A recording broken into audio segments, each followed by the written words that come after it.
David Keller, High Street, Petaluma, Petaluma River Council. I want to thank the Council for agendaing this and for giving the public time to speak about this. I'm sorry that Supervisor Kearns is not here to engage in this conversation, and I don't know if anybody from DUTRA is here to engage in the conversation. It's unfortunate the community is just learning about this. It would have been great to have this conversation 2 years ago, so that a lot of these issues could have been vetted with the opportunity to hopefully get to some kind of resolution without it being down to the wire. And what's happening now is in some ways even more disturbing, because the word coming out of the supervisors, and you saw a little bit of that in the Press Democrats story yesterday, the supervisors are thinking that Petaluma is getting too emotional, is whining, is complaining, aren't familiar with the facts. This was an industrial area, as Don Bennett, as Planning Commissioner, put it at the Planning Commission meeting at the county. This is nothing but an industrial spoiled site, and the only thing that's the park is the trail. And that, unfortunately, is the kind of thinking that is happening in Santa Rosa. And so this council is going to have to be very aggressive to protect our community. They're writing us off before we even have the last hearing. DUTRA, of course, is saying in their letters and their correspondence the same thing that if you look in the Marin IJ and the stories that they've said about their operations there, that everything is fine, they've complied with everything, they run a perfect ship. Well, thanks to Councilmember Harris, in October, he put together a meeting between myself, Amy DUTRA, who's their public relations manager, and Brian Peer, who's their engineer in San Rafael. And we sat downtown for a couple hours and hashed through some of the issues that I was aware of at that point. I asked Amy, given the breadth of issues that I was hearing, if they would be willing, as a company, to put on hold the December 3rd hearing at the Board of Suits and hold a community meeting. It could be moderated, it could be mediated, it could be facilitated, just so we could have a face-to-face discussion. She refused. And she said they didn't want to take their chances with the new Board of Suits, because this was before the election. They had it wired. They were not interested in the conversation. But, much to her credit, she did offer to fly myself, David Usley, and Mike Gordon down to Southern California to take a view of and a tour of what they consider to be the model new generation of asphalt batch plants, the all-American asphalt plant in Irvine, California. So they flew us down. Mike was down there ahead of time. We got there mid-morning. Mike had been waiting in the parking lot about 75 yards from the exit of the so-called totally enclosed loading tunnel. By that time, he was already feeling nauseous from the blue smoke, the polycyclic aromatic hydrocarbons emitted from this so-called fully contained plant, which is what DUTRA is saying this is. We drove up into the parking lot, and the parking lot was a little bit over 200 feet from the exit of the tunnel. We opened the door, and Amy and Brian both gasped as we all inhaled a pretty strong whiff of asphalt emissions. And Amy said, there must be something wrong. What's going on here? We went and had a tour. We were probably on site for a couple of hours. We had a very gracious host in the assistant manager of the plant. He toured us around every step of the operation, was very generous in answering questions. The so-called totally enclosed negative air pressure tunnel is where the trucks come to load underneath the vertical silos of heated mixed asphalt. They drive in, they get weighed, they stop under the appropriate silo for loading with the hot asphalt mix. They get loaded, probably that takes 3 to 5, 6 minutes or so. They drive out, they get a weigh ticket, a job site location, and they drive off.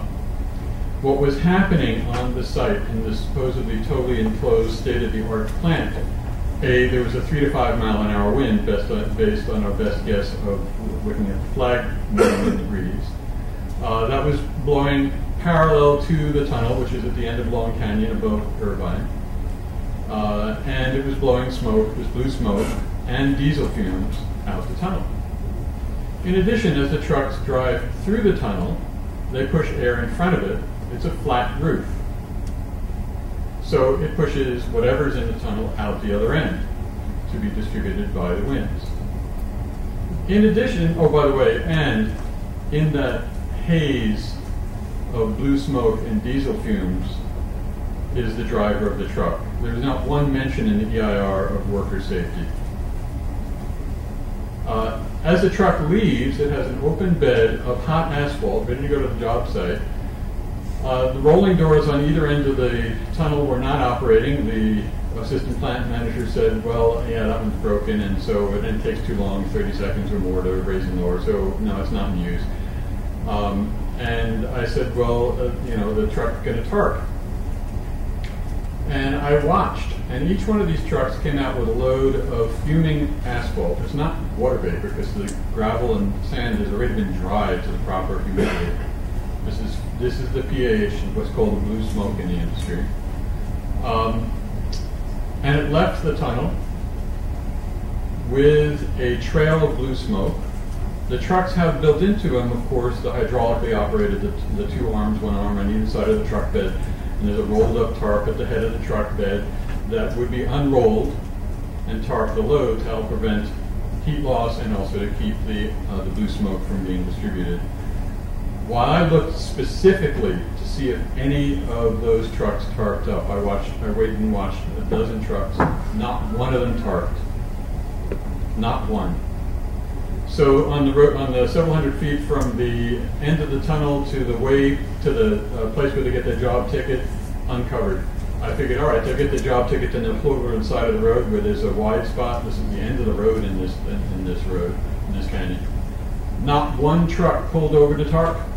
I asked the assistant plant manager about that, and this is the South Coast Air Quality District standards, the worst in, or shall we say the tightest, the worst from the industry, maybe the tightest in the state. And I said, so aren't these trucks supposed to tarp? And the assistant plant manager said, yes, they are, but some of them are our trucks and some of them aren't, and we're not going to be the enforcers. Okay, so you have this stream of toxic gases going down the road that were completely uncontained. DUTRA says, we're going to have no blue smoke, we're going to have doors, we're going to have tarp trucks, we're not going to have diesel trucks idling. Well, the diesel trucks stacked up 1 to 5 trucks in a line. They were all creeping forward. They're not idling. They're moving. So you have all of this stuff going on. None of this is accounted for in the EIR. You have noises. They're using bag filters and a huge fan to filter the air coming out of the hot drum mixer. That fan is extremely loud. The air coming out of the tunnel runs through a precipitating filter. The noisiest thing on the site was the asphalt recycling and concrete recycling park facility, which, by the way, the Bay Area Quality Management District did not include any of the air quality impacts of the grinding and recycling in their report. It's not in there. The noisiest part of the site was the trucks bringing in concrete and asphalt rubble and tilting it up and dropping it. And as that rubble scraped the sides of the steel on the way to the ground, it was louder than anything around by far. That is uncontained. It's outside in DUTRA's proposal. It's intermittent. It's unpredictable. And would have severe impacts on anybody's use of the park, of the river, and I'd say give it a good foggy day where you have a low cloud cover and the sound carries even further. You'll hear it at the marina, you'll hear it at the hotel, you'll hear it at every one of those office parks, you'll hear it at the hospital. You'll hear it certainly at any housing around there. Very quickly, was that 9 minutes? That was it, okay. Very quickly, I urge you all to take a look at the comments. We will post the comments on the air quality, what was not included in the EIR, what was omitted. The comments that are coming up in defense of DUTRA say we're uninformed. The reality is the EIR understated everything. I really urge each and every one of you to speak to one of the supervisors or more, and I really urge each of you to be at the meeting on Tuesday to tell this Board of Supervisors that this is not what Petaluma needs, it's not what we want. If you're going to have an asphalt plant, they have to get it right. Thank you very much.